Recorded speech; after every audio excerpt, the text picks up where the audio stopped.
ইদানিং নতুন নতুন রূপে নিজেকে প্রকাশ করছেন ঢালিউড কুইন অপু বিশ্বাস। কাজ আর ছেলেকে নিয়েই ব্যস্ত সময় পার করছেন তিনি।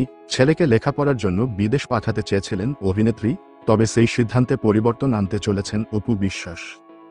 2024 সালে এক সাক্ষাৎকারে অপু জানিয়েছিলেন, একমাত্র সন্তান আবরাম খান জয়কে বিদেশে পড়াশোনা করাবেন তিনি।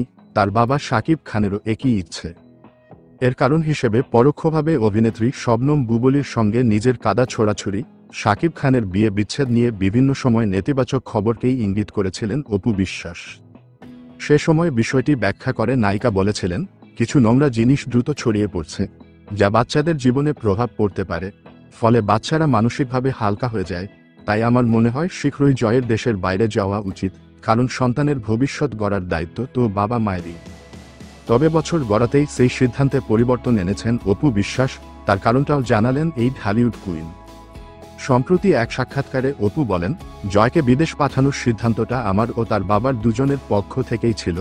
জয় আসলে ওর বাবাকে প্রচণ্ড ভালোবাসে, ওর বাবাও ওকে প্রচণ্ড ভালোবাসে। জয় জানিয়েছে বাবাকে ছেড়ে বিদেশে গিয়ে তার পক্ষে থাকা সম্ভব না, তাই ওর বাবাও সেটা মেনে নিয়েছে। দীর্ঘদিন প্রেমের সম্পর্কের পর 2008 সালে গোপনে বিয়ে করেন শাকিব অপু। এরপর বিয়ের 10 বছর পার হতেই সম্পর্কে ইতি টানেন তারা। পরবর্তীতে শাকিব খান জুটি বাঁধেন শবনম বুবলীর সঙ্গে।